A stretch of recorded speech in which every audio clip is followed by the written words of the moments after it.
Yep. I think we are ready to go. Then I will start with myself. So the less important detail. I'm Mete Uysal. I'm a moderator today. I'm an assistant professor at social psychology in the University of Exeter. I work on social psychology of collective action and resistance and leadership. Yep, and we have 4 discussants today.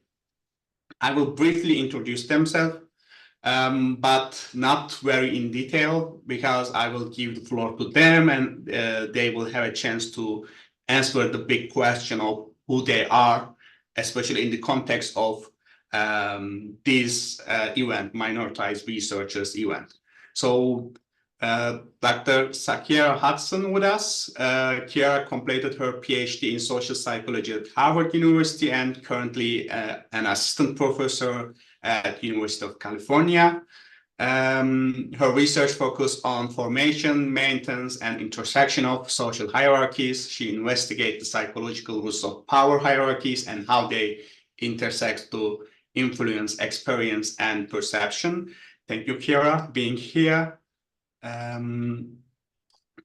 Then I will continue with Jamie Chen with us. Jamie is an assistant professor at social psychology at the University of Brighton. She obtained her PhD in the University of Sussex. She is interested on how power structures on a societal level interact with people's behaviors on an individual level, with a particular interest in how people navigate their bodies and their appearances. She is doing great research on body image experiences amongst people from underrepresented and or minoritized group. Then we have Aritra with us. Aritra Mukherjee is a researcher at the University of Delhi studying collective resilience and collective victimhood among victimized groups in India and post-colonial legacies. He mostly focused on using creative, qualitative methods tap into the voices of resistance and resilience.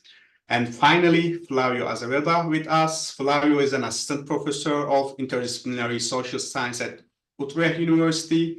He obtained his PhD in political science at the Center for Comparative Politics at the University of Cologne. He co-founded and directs a framework for open, reproducible research training and interdisciplinary community for early career scholars aiming to integrate open research into the higher education. His research primarily focused on political psychology of ideological attitudes and their psychological underpinnings.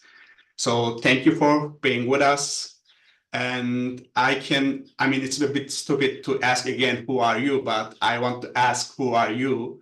In the context of these topics, basically. Who are you? Where are you based? What kind of research do you do? But most importantly, how would you describe your position as a minoritized researcher in the academy, particularly in the political psychology? You can start as you wish, or you can just follow the same order, however you wish. Yep, yeah.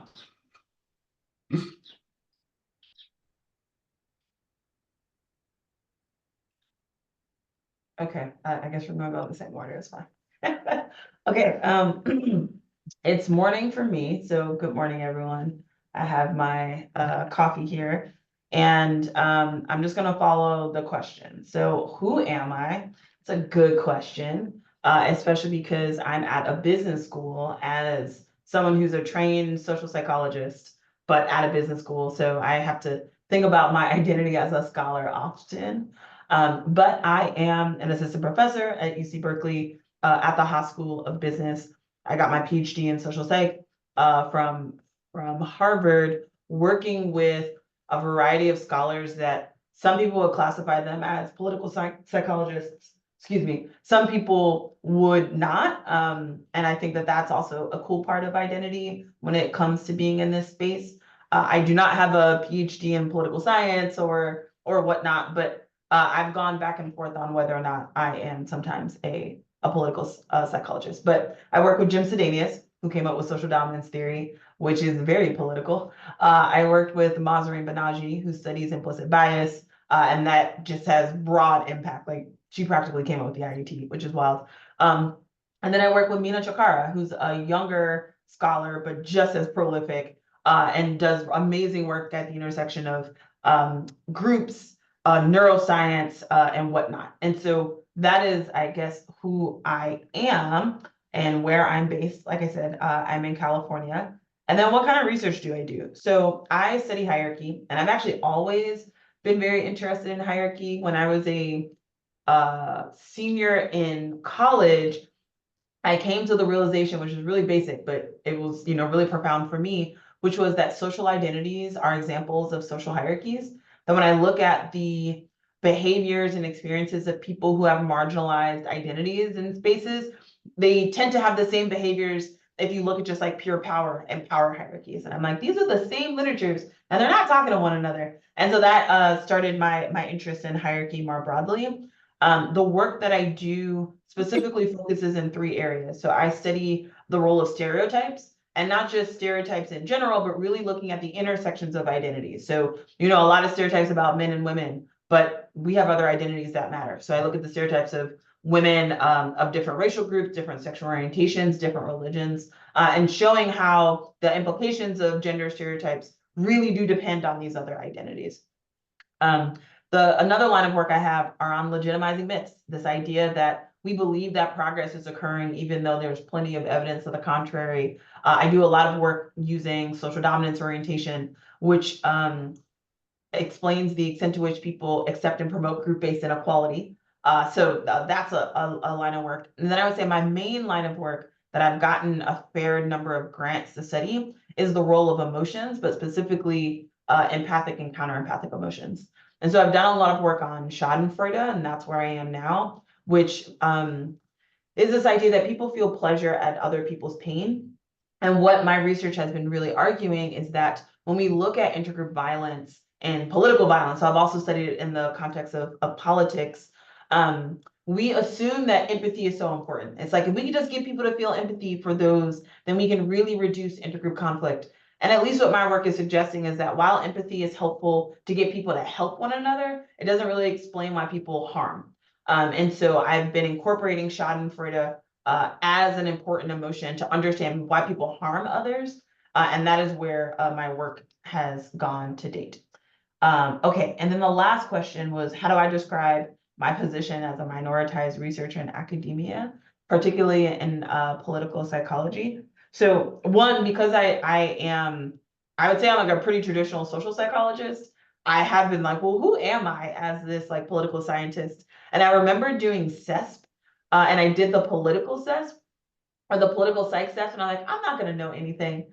Complete lie. Like I read every single paper already, so I was like, oh, okay, maybe I do have some claim in this space.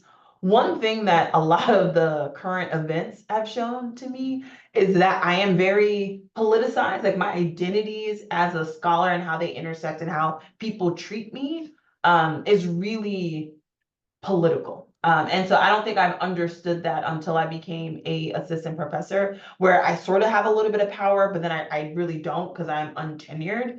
And like that tension I've really felt strongly as a Black queer woman trying to exist in a world where many of my identities are marginalized, but then you have intersections of other identities where some people are privileged, some people are not. And talking in that space and trying to do the research that I do in that space has been more difficult than I expected it to be.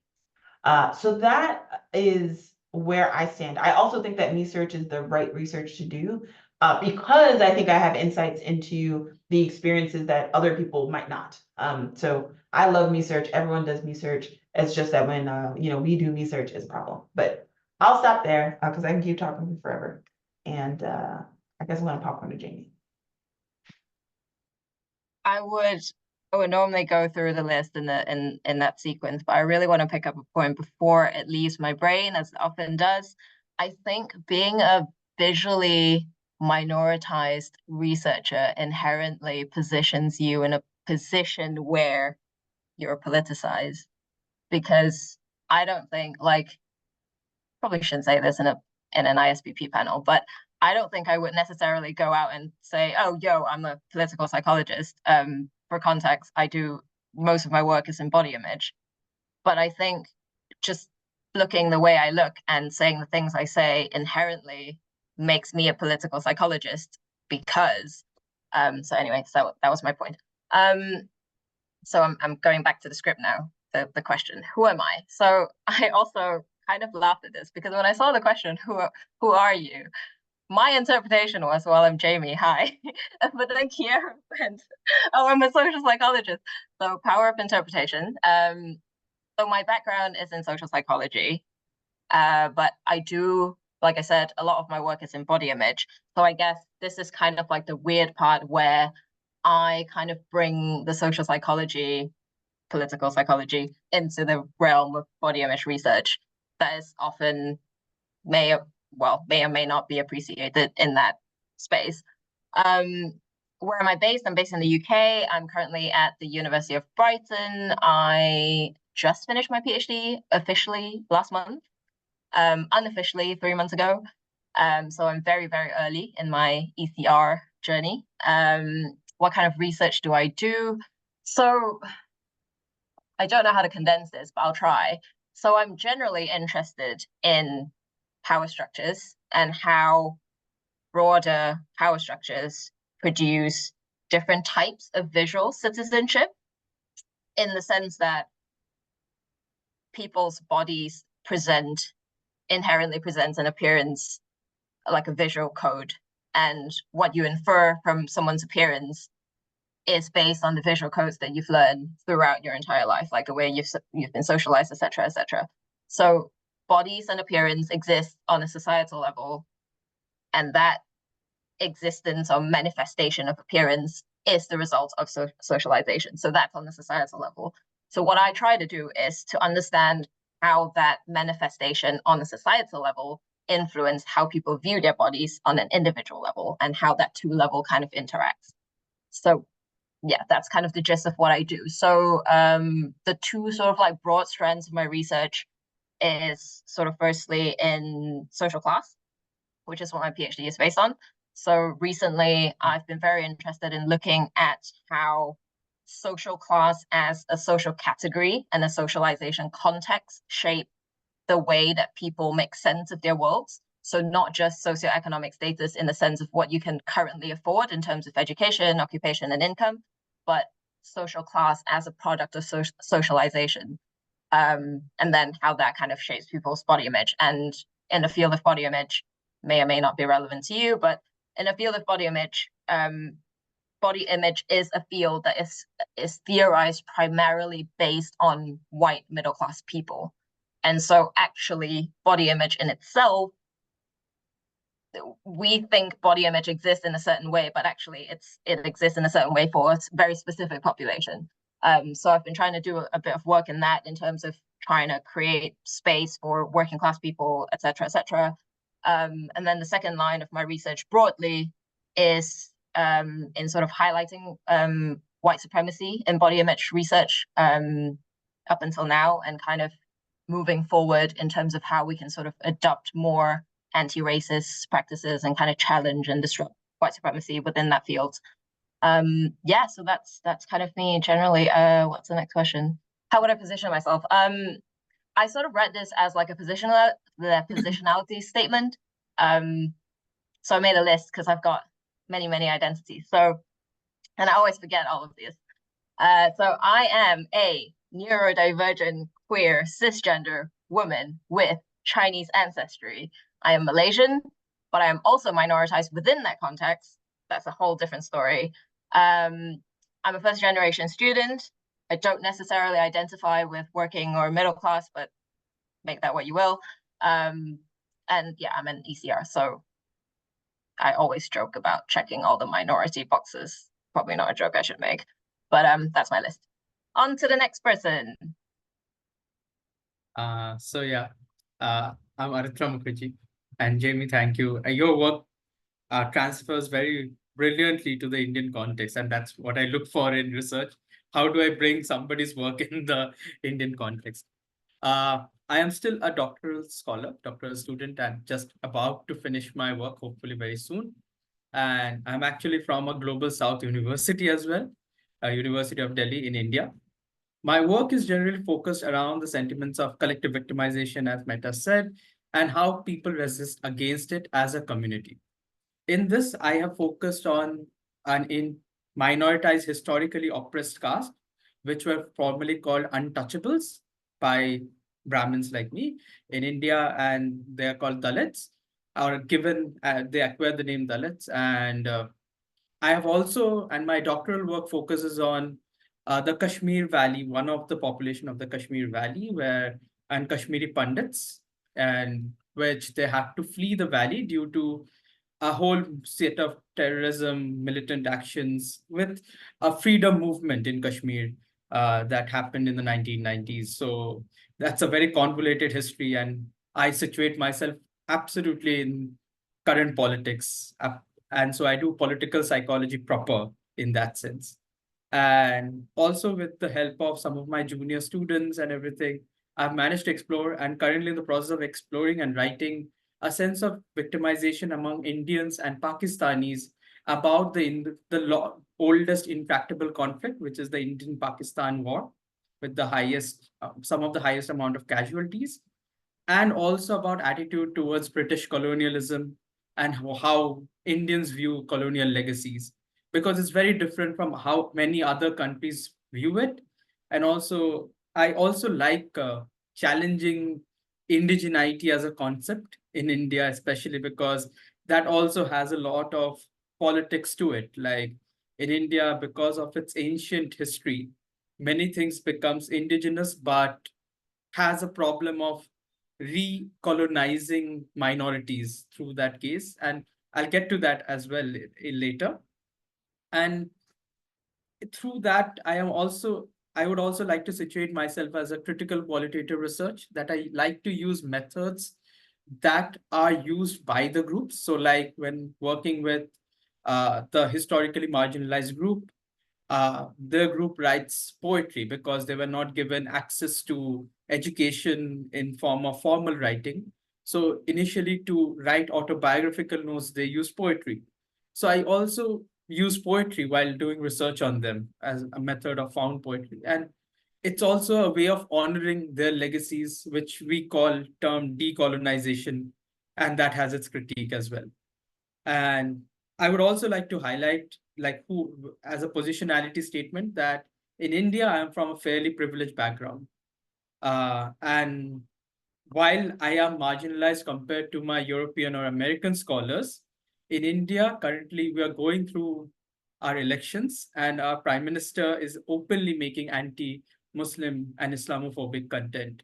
And they really suffer. I mean, a scholar made some Palestinian post or something, and she was removed from a post. So a Muslim scholar in India is far more marginalized than I am, and that is an admission of my own privilege here.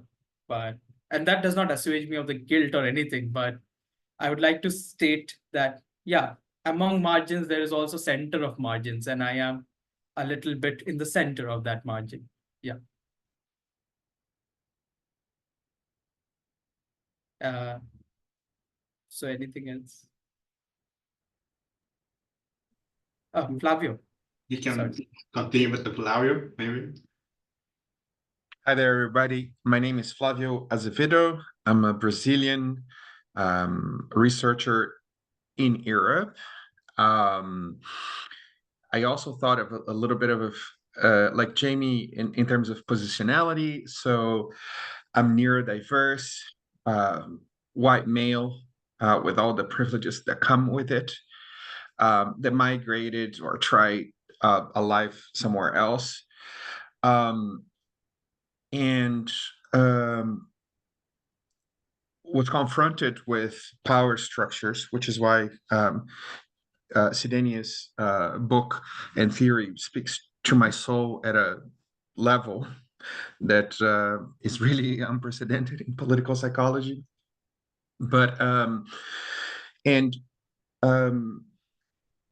I think without my privilege, I face a lot of barriers, um, and because of my privilege, I thought of trying to use it to empower others or trying to help other folks in that went through similar situations. And for this reason, I founded this organization called Fort, which is essentially tries within a very narrow topic of open science, tries to be a home for folks from low and middle income countries, marginalized folks, and especially marginalized topics within open science. So it's supposed to be a fort that protects kind of people from, for example,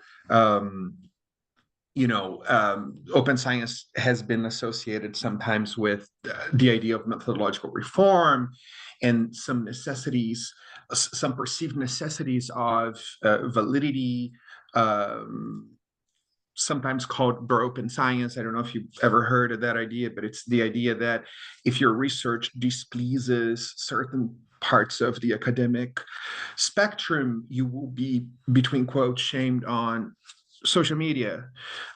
So we try to have a more ample vision of open science, not only integrating things like qualitative research, but also critical views of open science and scholarship. So there's many initiatives in Fort that are conducted by amazing folks that tries to sort of combine all of this to bring up folks from low and middle income countries. We have several social justice initiatives in that regard. And we also sort of reinvented or invented a way to do big team science, but apply to education and apply to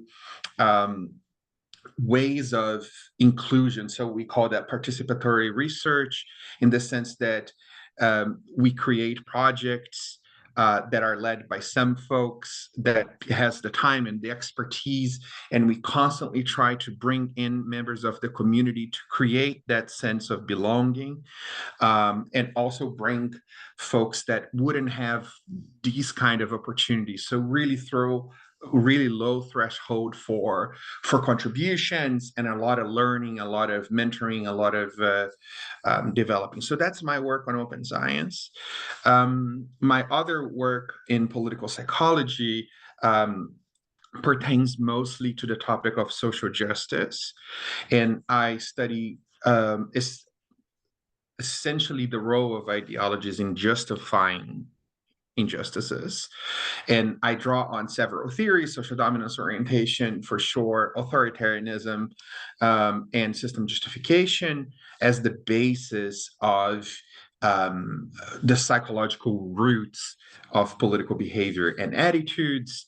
And I also dabbed a little bit, which is why I believe Meta invited me for this panel in political psychology, in social movements, in particular Black Lives Matter, where after the death of George Floyd, we felt that we needed to do something. Maybe it's more of a selfish pursuit, but there's something that I felt, and the folks in that article felt that they needed to do. So we try to sort of take stock on the previous literature, and we conducted a systematic literature review on the determinants of Black Lives Matter support, and we conducted what is now called mega meta-analysis, or like a gazillion meta-analysis, reanalyzing data and condensing them through some machine learning techniques to just say, look, this is what we have. This is a picture of what we have nowadays when it comes to support for Black Lives Matter movement. And so, so this is where it comes from. And I think that that's me. And how do I see myself as marginalized? I think academia as a whole is a very different structure than what I thought it was. Um, I come from a very low socioeconomic background. I lived in Brazilian slums. I left home at 16. And I had this idea that through education, I could improve my own life. And through education, people could improve their own lives. And it turns out that that path has so many barriers at so many stages that not only took me, so I started my bachelor at 26 because I didn't have money before to even consider studying, which is you need to pay for it. But also how longer it took me to achieve several degrees, right? And I find today that in the future, I will want to work with sort of clarifying some of these barriers to academics that really think that, for example, academia is a liberal heathen, or that is so progressive, or that, when it actually isn't. And we shouldn't confound the idea of knowing knowing definitions of diversity, equity, inclusion with actually applying them. And I recently bought a book. I don't know if it's good. It just arrived today, but it says Academia, All the Lies. It doesn't show. Yeah. And I really hope it's good because it's a thick book. So, but anyways, that's me. Thank you very much. It was a great summarization for what we need to talk today, basically. And I have already lots of questions, but I will skip for now. And yeah, I follow the script, try to follow the script. Okay, then I will continue to that question. You all somehow, beyond your positionality, you all somehow research on minorities, marginalized groups, and so on. So what motivates you to conduct this research, and why it is important to research on marginalized group? Also, I want to add the last question to this package because I think it's important.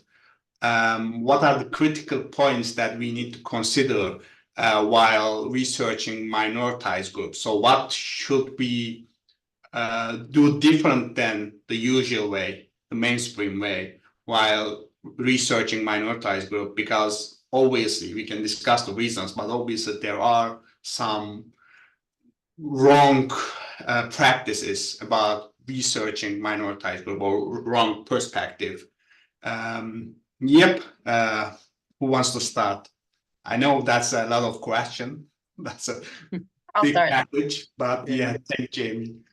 I will start with a brief journey, I guess. So when I first started doing research on minoritized groups, it's because I was under the assumption that diversity is important. So my thought process was, we need to find out more about different people. But I think my thought process has since evolved from that perspective of diversity to the fact that actually we need to rethink research. Like, even though I need to think about how to phrase this, even though I'm minoritized in many ways, my entire education journey, entire educational background has been based within the UK. And so I've been educated based on white stream psychology. And the way I think is based on white stream psychology. And I think researching on minoritized group is not necessarily just about diversity, because diversity in some ways is an indirect way of reproducing that coloniality or white supremacy, whatever that majoritized power structure we're talking about. It's about creating space to truly understand. Like, I think what we really need to do is to think about the way we think before we even do anything. Yeah, that's my 2 cents. Anyone else wants to continue? Feel free to. Go on, Kara. So, I agree completely with we need to rethink how we think. And that is in part why I feel so strongly about incorporating intersectional methods and perspectives. I generally believe that when we think about things from an intersectional lens, it uncovers the assumptions that we have about our science in a very systematic way. So, I study the intersection of gender and sexual orientation, cool. But when I start to do that, I've noticed that in the audience, like Q&A, they start to ask questions that I feel like they would not have asked otherwise. They're like, well, is it about sexual orientation or gender expression? And I was like, I love the fact that y'all are like actually unpacking some of the things that we layer on top of each other and just say that that's gender. I was like, well, what about gender? Is it gender? Is it about sex? Is it about, again, presentation? Is it about being a particular masculine, feminine of center? Is it about how you appear? Like all of these things could be the reason for an effect, and yet we don't usually investigate it if we're like, it's gender. So I feel like intersectionality has been my way of challenging how we do science, challenging how we think about science. I should also say, when I was really early in my career, one of my mentors said to me, you don't, because I told them I study race and gender, and they were like, no, you don't. You haven't earned that yet. And I was like, what? And, it was you study power, you study hierarchy. And at the time, I felt like they were trying to stifle me of, saying that you first have to do all this stuff before you can earn doing the thing that was the reason why I was in academia in the first place. And now I feel like it was a more misguided way of giving very practical advice.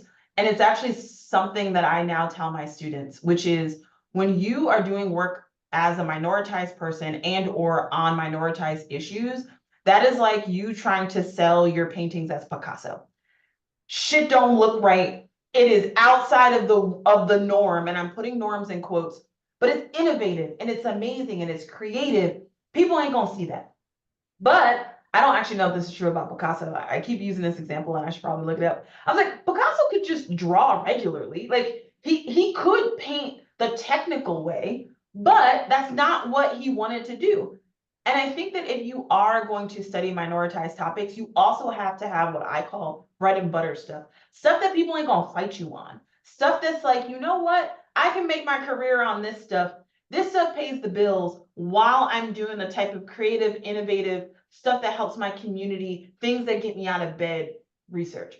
And I don't know if that's what my initial advisor was like trying to tell me, but that is what I've decided to take from it, which is when you are minoritized, you have to, be twice as good to get half as far. And that is one way I've threaded that needle. So my dissertation was not on intersectionality, although that's what I was really passionate about and cared for. Instead, it was on this STO and emotion stuff, which super bread and butter. No one argues about STO anymore. I mean, maybe people got some feelings about it, but it's pretty stable. People don't argue about emotions or like empathy. People are on board. Me putting the two together was like novel enough, but it's at this point, I'm really passionate about. But at the time, I truly did not care. Instead, it was let me get out of grad school so I can like figure out how to articulate this intersectional stuff in ways that people can hear.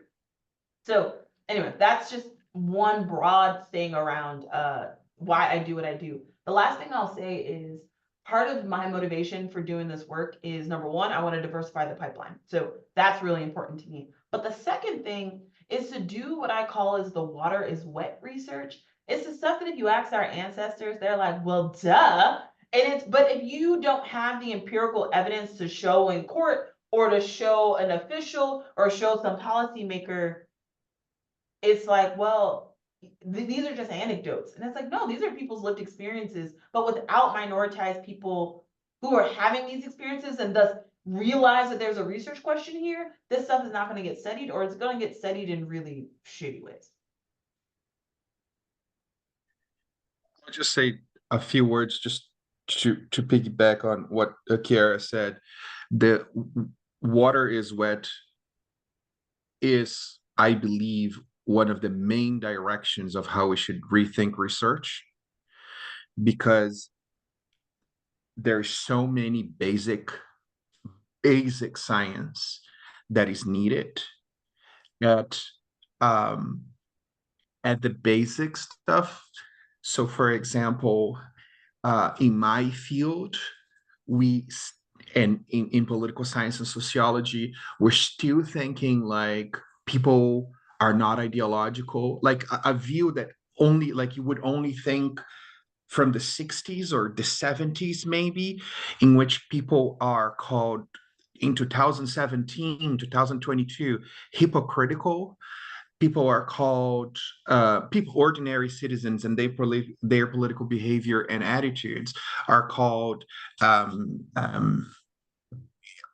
they are discounted because they don't mean it. So people are not racist at all. People are not prejudiced against women or minoritized groups. They just go with the flow, right? So there's so much research that really needs to show just the real basic stuff. And I think that that's one of the ways that we can disentangle the very complex explanations and theories that we have nowadays that may sit on weekend basis, given the reproducibility crisis and everything, but that we can do so much more for basic research, and especially intersectional research, because we are usually saying A is related to B, and we're not like, oh, how does that is different for different groups.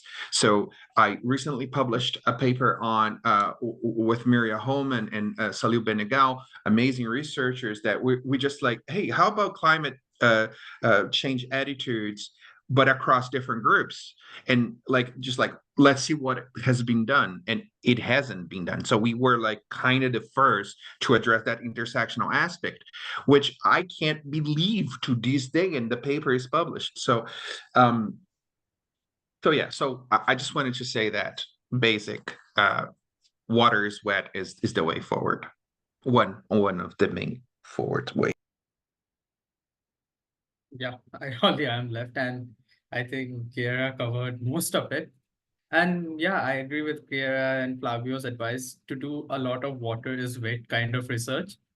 But here also, like, I will start with a little history of myself, that I spent around 2, 3 years in Brazil. And while growing up there from India, uh, I studied in a British school at that. So lots of intersection, but the syllabus was, as Jamie would know, whitewashed.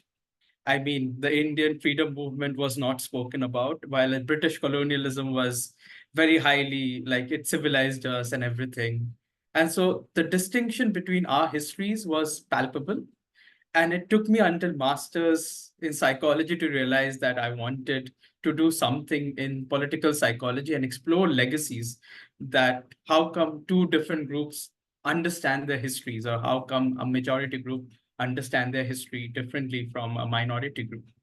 So also, like, from a very social, and as a symbolic interactionist and a social constructionist, I believe my understanding also comes from the city I live in, you know. So it's also the political hub of India. And outside my campus, there's usually a protest going on all the time by some minority group, by precarious employees in colleges.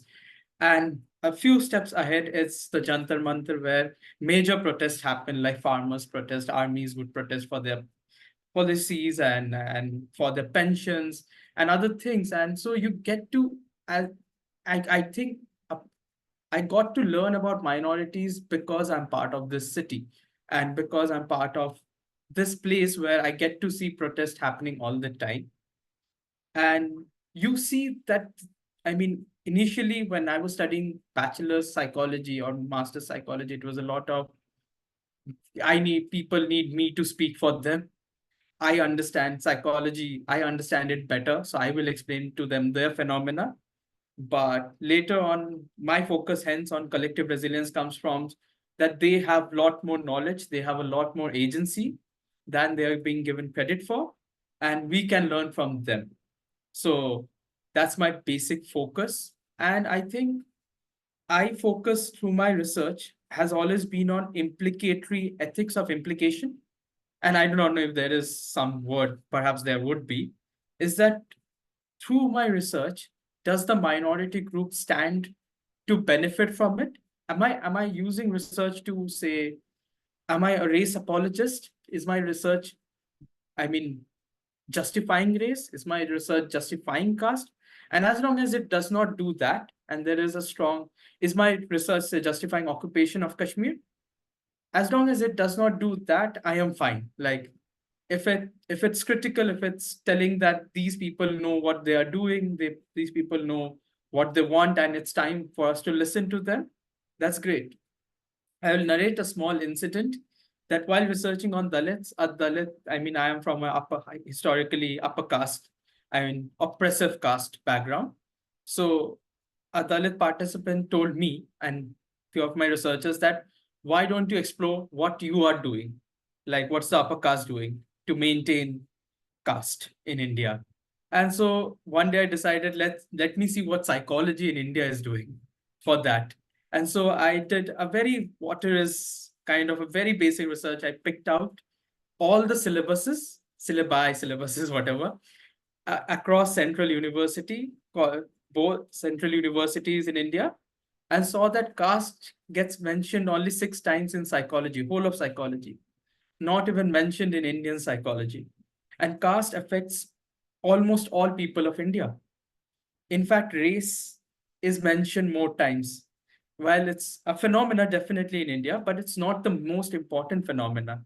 So that's how we propagate. And this syllabus, who are making this syllabus? It's us, upper caste people, who are making it with the help of, say, Americans or anybody. But when we are, as psychologists, this is the moment political psychologists get to problematize. And that, I think, should be what kind of research we do, is to see how are we making basic form of research. I mean, how are you problematizing what is taken for granted?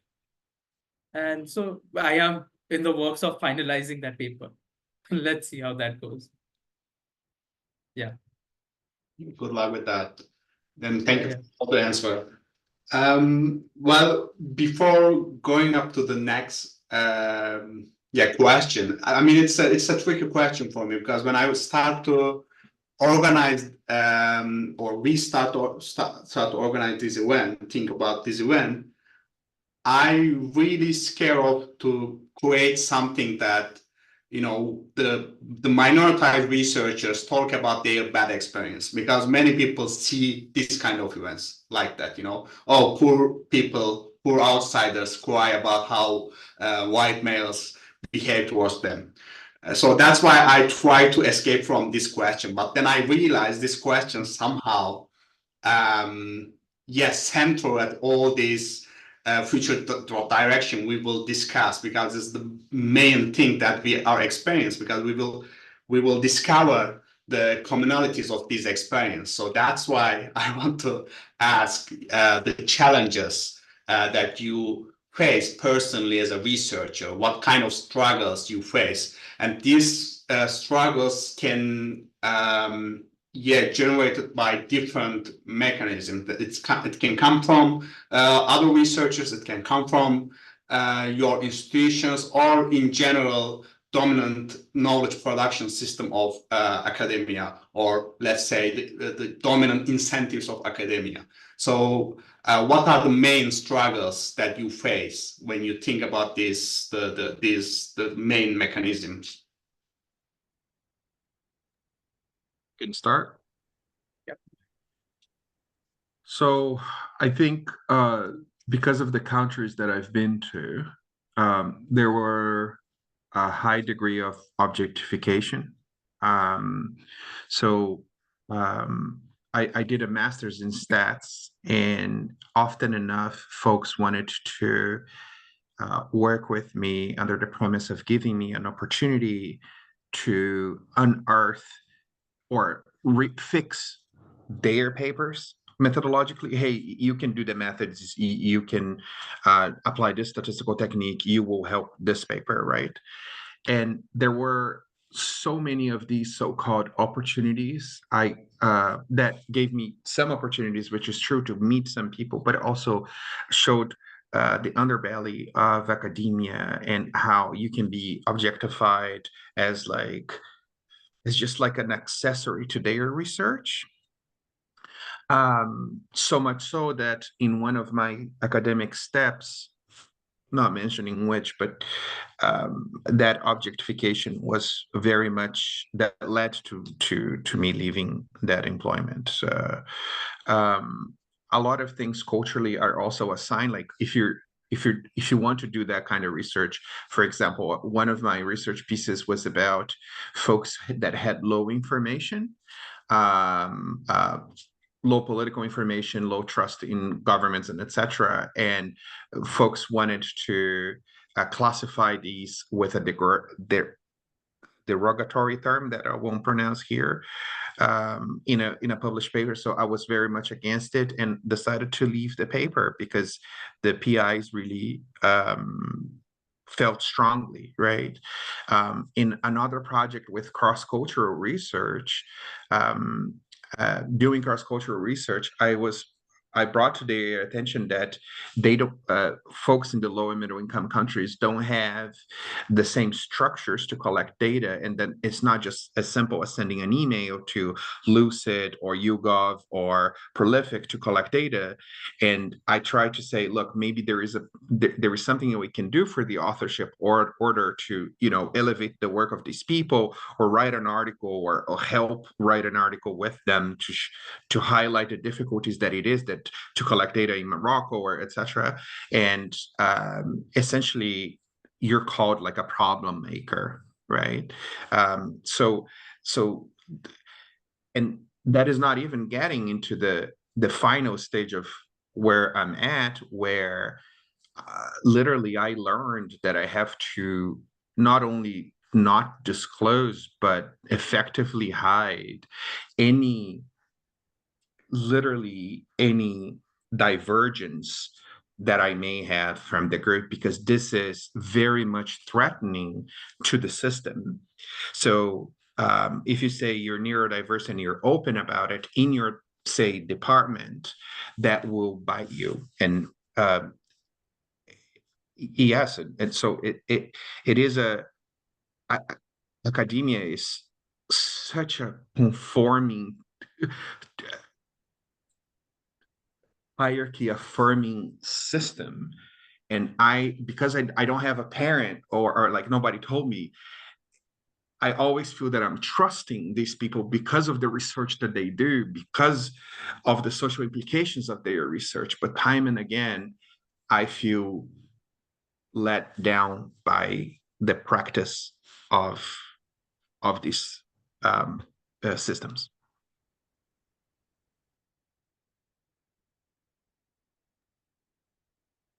Yeah, that's real.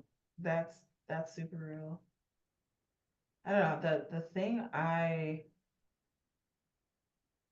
would add is my experience being a minoritized person doing research on minoritized people means that people want to trot me out when it's useful to them, but then they don't actually like the work that I do.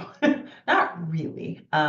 So there is a core DEI class that is offered at Haas, and probably anybody in our area could teach this class, either because people study culture, people study gender, people study topics that could, people study power.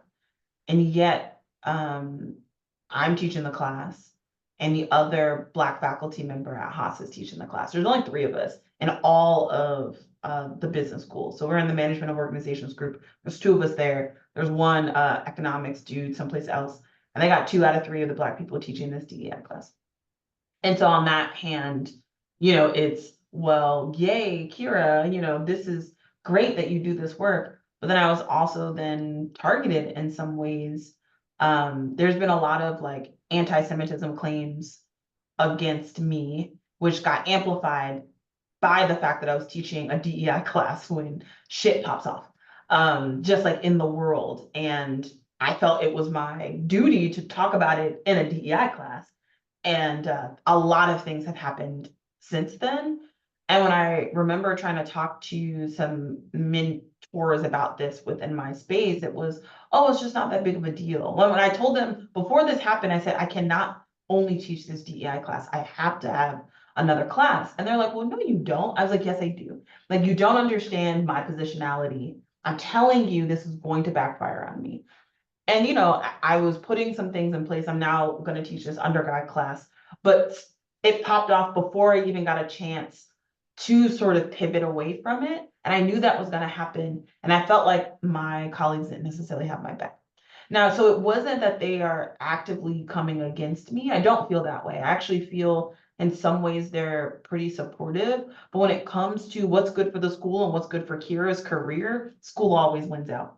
What's good for I don't know, me versus Kira's career, me wins out, you know, and I've only had one person that I feel like is willing to stick their necks out, and not even because, you know, these people are tenured. So, you know, like it's more like inconvenience themselves. And I think that that has been my experience. But I also have actively tried to weaponize my marginalization. So there's some people who are actually a little bit afraid to come at me because it's like, well, Kira has a Twitter following and et cetera, et cetera. That doesn't exempt me from harassment completely, but there is a little bit of protection that I think me being very visible has allowed, but then there's a lot of insidious things that happen too. Something as simple as, so, you know, there was a whole thing with Francesca Gino, and I tried to on Twitter say, hey, she probably did it and she can experience sexism. Like those two things are not mutually exclusive. And that got me a lot of hate of like, you're supporting fraud, you're supporting, you know, a whole bunch of stuff, whatever. That wasn't necessarily the issue. The issue is that like my words were used in articles when other people's words, they actually got asked whether or not they were gonna say anything, but I didn't get that consideration. And that was even true for Francesca Gino's defense, where other people who were named, they got contacted by the lawyers like, hey, we're gonna include this, et cetera, et cetera. I never got that consideration. And so it's like the ways that people kind of disregard me, my feelings, my needs has been, I think, a direct result of I'm a minoritized person studying minoritized issues. So I don't know if other people have experienced that like tension of sometimes it's not even the active discrimination, it's the disregard that can be really difficult. I just want to say one more thing. I know it's somebody else, but all you need to do is not do anything, and the system will take care of the attrition of minoritized groups.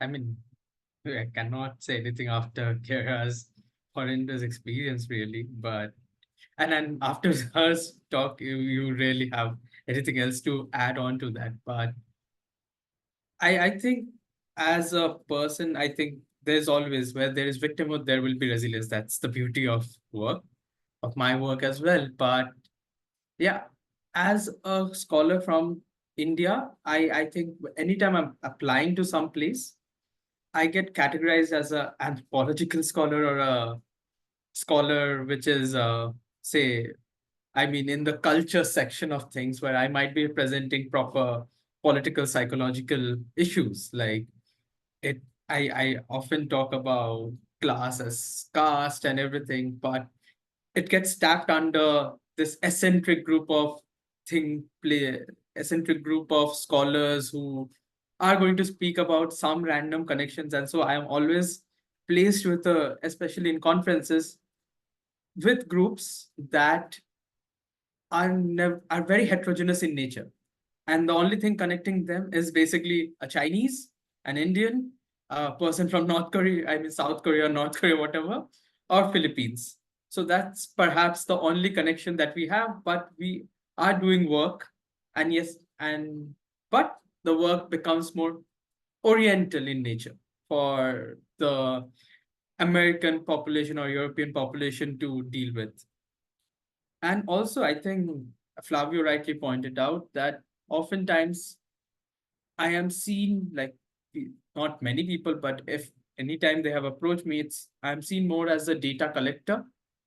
I'm seen as somebody who can give you access to a place like India, which is, I mean, has a lot of people, but what I do not think Indian psychology or Indian psychologists are still treated like people who can theorize over the Europeans or theorize on Americans. I think that transition has not happened, and when will it happen? I do not know. But I think it's still with big open data collection, big science data collection, especially. I think it's still that European psychologist or scientist is giving out a theory. They are doing the scales, and we are just included as our names get included, but it's for that we collected this data, not as somebody who can provide insights, not as somebody who can challenge the idea. And one of the key examples I'll give one of my friends is they were exploring the concept of ideology. And in China, in India, in different countries across South Asia, ideology does not form like Democrats is liberal, Republican is conservative. It's very different. We have welfare system, and ideology does not map onto those differences. But nobody accepted their paper because nobody could understand this basic dimension of ideology. So, and they have been trying. So many journals get out of the question just because we cannot communicate in a world that they would understand. So oftentimes I have to select journals that are more lower sort of a thing, more concentrated in my area. So I have to think about not psychology journals, but area studies journal like South Asian Review or South Asia or Third World Quarterly, which are journals, but they are sociological. Why? I mean, when I'm doing research for 1.2 billion people, 1.3 billion, then I think I am doing a lot of psychological work at the end of the day. But yeah, that's it. JB. Yeah, no, I think you've made some really good points. Like, I've had a similar experience in the sense that I feel like there is a legitimized narrative in psychology. And, we talk about co-producing knowledge because we want to, truly rethink the way we think, et cetera, et cetera. But then if the value of your research output is rooted in publications, and if publications are scaffolded entirely based on this legitimized narrative, then there is no space for publication. And then there's no space for career progression. And there's no space for us, essentially, I found myself in situations where I have had to justify why it is deviating from the legitimate narrative. But then also the other thing is, I think, particularly in body image research, I think race is always seen as a niche area of research, although everyone has a body and everyone with a body is racialized, including white people. But, if you're doing race research in body image, that's a niche area, like if I'm doing media influence, I don't have to think about race because it's just media influence, right? Like there's always this thing of like, well, race is your thing, it's not my thing. And so it's really hard to convince people that race is everyone's thing because everyone's racialized. And then that brings me to my next point of, so I've got two strands, like decentering white supremacy and social class. And funnily enough, this is a thing that I've recently come to realize that because of my observable identities, I am able to sell my race research a lot better than my social class research. Because for context, in the UK, race politics targeted at people of color. Class politics actually is more targeted at white people. And so when I'm trying to sell my social class research in the UK, sell in quotation marks, people often dismiss it because they look at me and they go, oh, you do race research. Or they look at me and they go, oh, you do queer research, which actually I don't. And actually, I'm going to try and anonymize this anecdote. Very recently, I walked into a room and immediately they go, "Oh, so you're attached to the Center of Sexuality and Gender Studies, aren't you?" And I was like, what made you think this? This person does not know me, knows that I do work in body image, immediately assumed that I did research on queer people. And I was just like, well, no, I don't actually. But anyways, that's for me, I guess. And then it's frustrating when you have to deny it and you're like, ain't I wrong with doing queer research? I feel defensive, but like, what the heck? Exactly. Yeah. I mean, it's the fact, but then also I was in a position where should I say no, I actually don't, but I am like out and proud, but like I just don't do research on queer people. Like, Yeah, there is also a penalization for if you do and penalization if you do not. It works amazingly well. Like and there's it always this happens. thing of like, no, sorry, go on. Sorry. It happens all over. Like I know friends who work on Dalits and scheduled caste people whose topic PhD topic was changed because they were like, you are Dalit working on Dalits, and it will probably penalize you when you face upper caste panelists. So please change it to a more neutral term like adults or Indians or something like that. So minorities get penalized for working on minorities. Damn if you do, damned if you do not. Yeah. For sure. And I think there's also always this thing of like, you are, therefore you know. So it's Yeah. like, I am queer, therefore I know everything about queer theory, but I don't. We are a bit behind the time, but I think it's okay because I love the pace in general. But I want to jump into the early career part in our title, and I want to highlight our how the being early career researcher basically influence and interact with the other minoritized experience or marginalized experience. So I want to discuss a bit power structure based on the seniority in the academia and how this interact with other marginalized experience you already discussed. So I do not know if I should say this, but like as an early career researcher, especially from India, and our stipends are very low. So uh, last year, one of my papers got accepted into ISPP, and I, but so I obviously there is a lot of issues with visas and everything. And by the time the acceptance comes, it's already too late. But I did try. And it did not materialize, but I said, okay, I filled the form for the online virtual presentation, which was also very high. It's like in India, you could have 350 meals with their fee for virtual presentation itself. But they did not accept because they had some format, pre-decided format or something, and I was not allowed to give my presentation. They said something. So how are you accommodating low income people from low income countries? Like you are people with power. You say you value diversity and everything, but when a person from a global South scholar enters, your diversity becomes, I mean, there is a lot of red taping around those things. Like your diversity, your commitment to diversity is very conditional.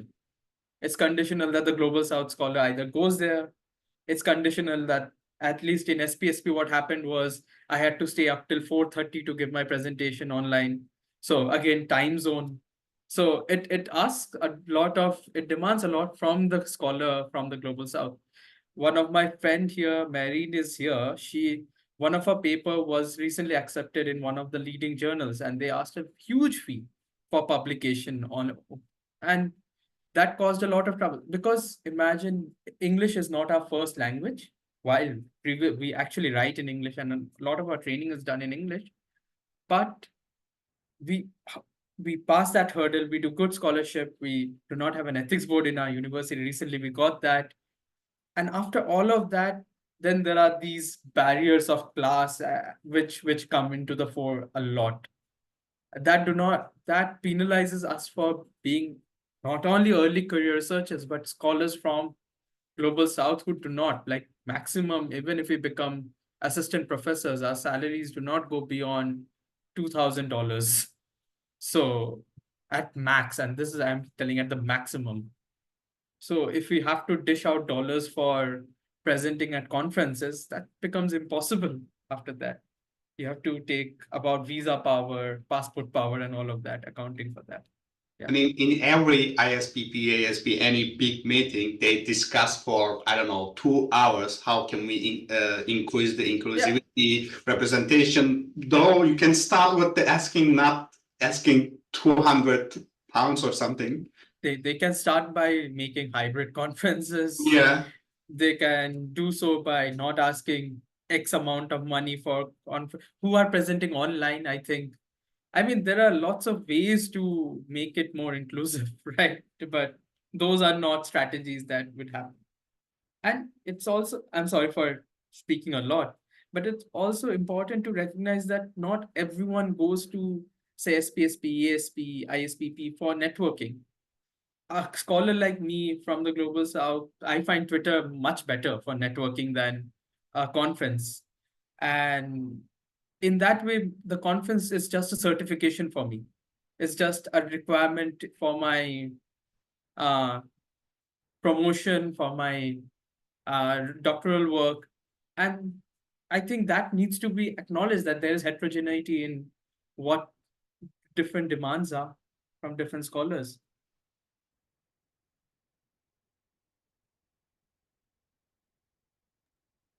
It's also great that affects the neurodivergent people. I mean, when you build up the conference just for networking, like being very social, knowing each other and so on, I mean, basically it's a great circus for us to feel ourselves more outsider, more weird, what we are doing in this shit show and so on. So I think you're right. I mean, there are multiple reasons for people to participate in meetings, but I think it's not recognized mostly.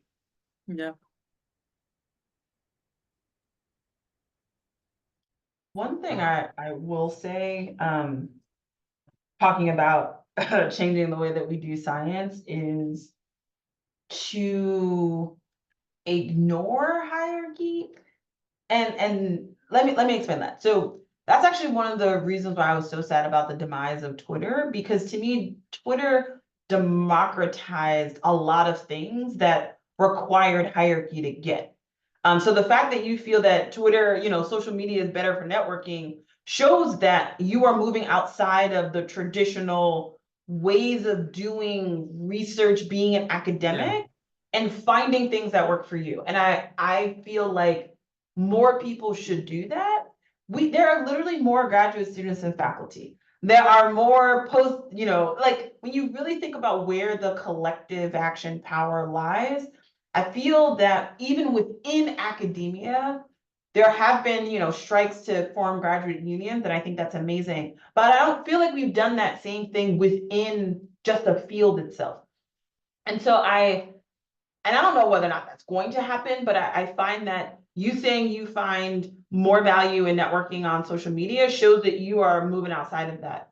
A lot of the things that I've gotten to date have not been because of faculty advocating for me. It's been due to horizontal networking. It's been my peers saying, you know what, we're going to put on this event, we're going to do it together. Or we are looking for speakers at our next colloquium, I'm putting your name down. And then it's the graduate students who are like, we want to hear Kira, not these senior people, whatever. And so I'm still getting in front of them. They're still hearing my research, but I didn't need another senior person to get me there.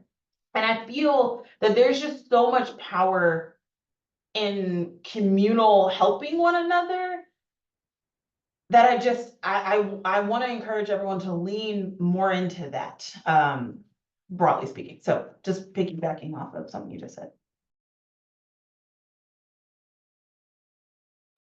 Just one quick note about for our participants. Probably we don't have a huge discussion session after that, because we already consumed most of the time. So please, you can contribute starting from now. Although we continue to go through the main question, you can just raise your hand, ask a question to Q&A. But I think Flavio want to add something about these issues. You? No? Okay. Okay. Then I will continue to basically the final point that we want to discuss. What should we do? What can we do? I mean, of course, there is a need for huge systemic change and so on, but there are different layers we can start on. Yeah, like many things. But yeah, I want to hear your perspective, your suggestion about the way of the dismantling power structures and hierarchies for minoritized groups and early career researcher in academia. Again, particularly political psychology research. What can we do? What needs to be changed? Yeah, in a systemic level, in an interpersonal level, in an institutional level, in everyday research practices. What will be your suggestions? Can I ask the panel to raise their hand if they have a positive perspective? Because if I start talking, we're gonna all cry. So Yeah. No, I actually have one. Like I thought I think there's one instance I saw of very good work that was done, although I'm not a big fan of APA, but the journal Peace and Conflict. I'm forgetting the journal, but they usually have special editors, special uh, issue editors, and I have received, like, they have identified few reviewers who are based out of my area, not only as collective victimization and resilience researchers, but also people who are based out of India. So they send my papers to both the kinds, and also a qualitative researcher if they can find one. And so when I receive invitation for reviews, it's mostly either qualitative or research from India or Bangladesh or Pakistan. So what that shows is a level of commitment to understand that you care enough to think about what they know, who would be able to understand, and who could benefit. Like, I could benefit as a reviewer, my work could get better, but also that I could make this. So as a qualitative researcher, I could tell them, look, improve this in qualitative. As an area scholar, I could say, well, these are the missing factors in your research that you have not considered. So I see that as a good way that they have involved more area scholars and more methodological scholars as reviewers, instead of just sending it to anybody, which also happens in academia, sending quantitative papers to qualitative researchers, or the vice versa, the worse, qualitative researchers to quantitative reviewers. And that's a whole mess, which I will not get into.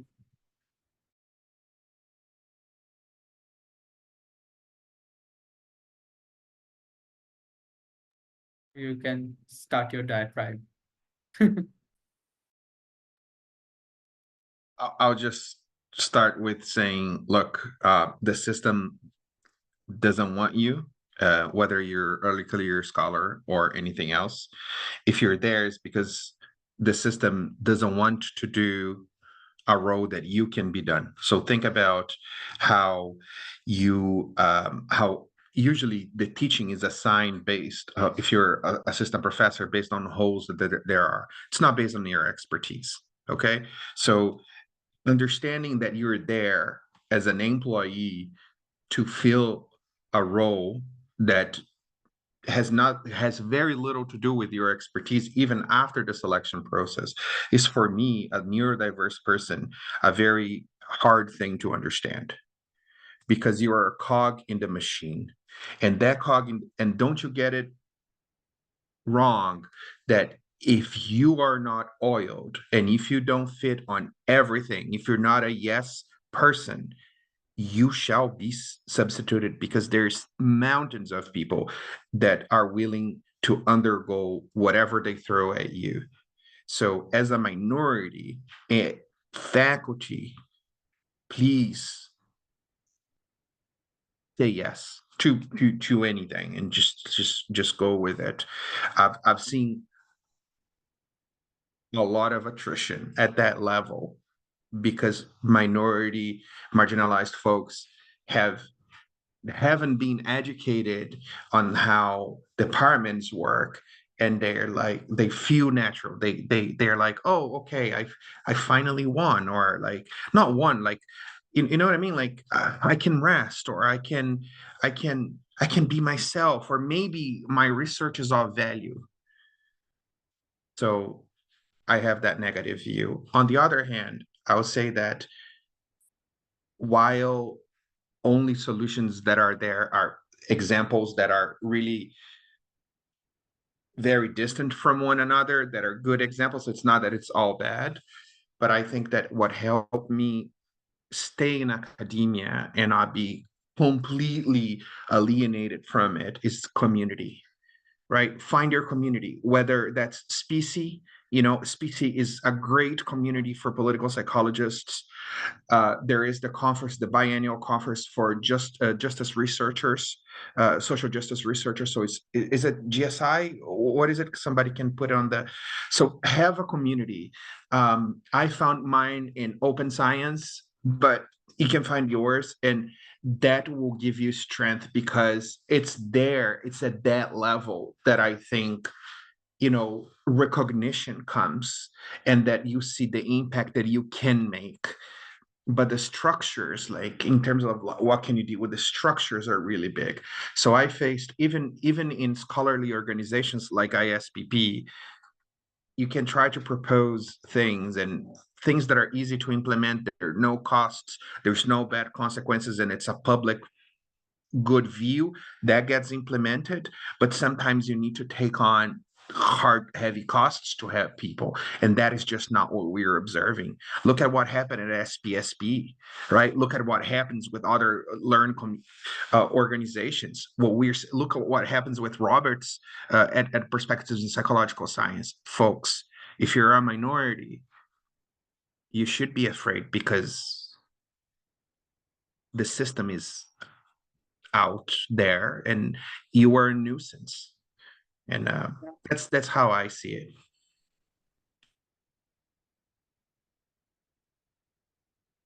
Yeah, I also think, sorry, No, just no, go on. I just the asked. way, yeah, I think the way all these big organizations handle the Israel-Palestine crisis and what's happening is it sort of made me lose a lot of faith in psychologists.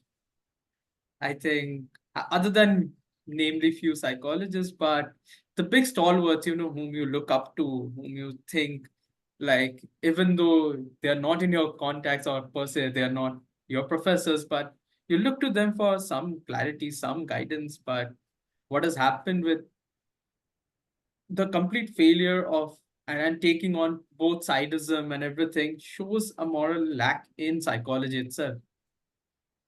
Why do we need to balance things out when it's not clearly balanced?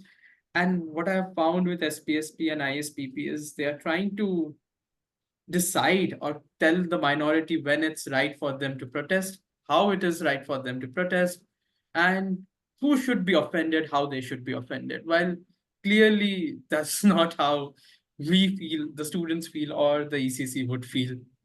And so there is a generational gap that I see in psychology more than any other form of. There's a global south and global north gap with respect to the issue, but also a generational gap I see to the issue.